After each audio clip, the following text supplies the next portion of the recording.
আসসালামু আলাইকুম প্রিয় দর্শক শ্রোতা, আশা করি আল্লাহর রহমতে আপনারা সকলেই ভালো আছেন। আজ যেটা আমি আপনাদের সামনে তুলে ধরেছি সেটা হলো আল্লাহ তাআলা মৃত্যুর সময় মুমিন ব্যক্তিদের 10টি সম্মানী প্রদান করেন। আমাদের সকলের জানা উচিত। ভিডিওটি স্কিপ না করে সম্পূর্ণ দেখবেন। আর এখনো পর্যন্ত যারা আমার চ্যানেলটিকে সাবস্ক্রাইব করেননি, আমার চ্যানেলটিকে সাবস্ক্রাইব করবেন।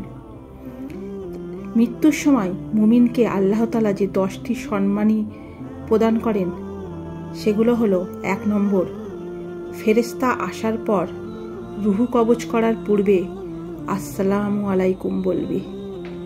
2 হচ্ছে, মুমিন ব্যক্তি রুহু কবজ করার জন্য সূর্যের ন্যায় উজ্জ্বল চেহারা সম্পন্ন ফেরেশতা আগমন করবে। 3 নম্বর, মুমিন ব্যক্তি রুহু নেওয়ার জন্য ফেরেশতা জান্নাত থেকে সাদা রেশমি কাফন সাথে নিয়ে আসবে।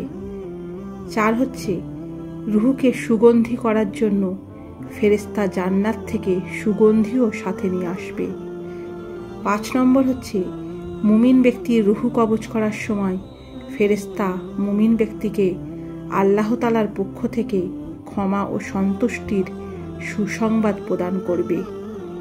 6 নম্বর হচ্ছে, মুমিন ব্যক্তির রুহু শরীর থেকে বের করার পর তা থেকে পৃথিবীতে বিদ্যমান উন্নত সুগন্ধির ন্যায় সুঘ্রাণ বের হয়।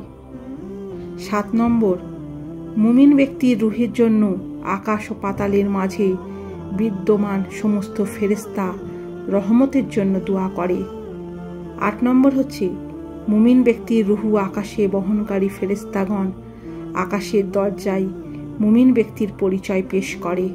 সে সময় দরজায় অবস্থানকারী ফেরেশতা তাকে সুস্বাগত জানিয়ে আকাশের দরজা উন্মুক্ত করে।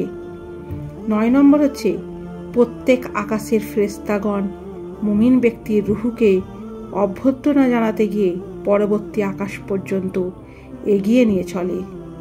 আর 10 নম্বর হচ্ছে, 7ম আকাশে পৌঁছার পর মুমিন ব্যক্তির রুহু আল্লাহর নির্দেশে ইল্লিয়ানে প্রবেশ করিয়ে পুনরায় তা কবরে পাঠানো হয়। ভিডিওটি যদি ভালো লেগে থাকে অবশ্যই লাইক আর কমেন্ট করবেন।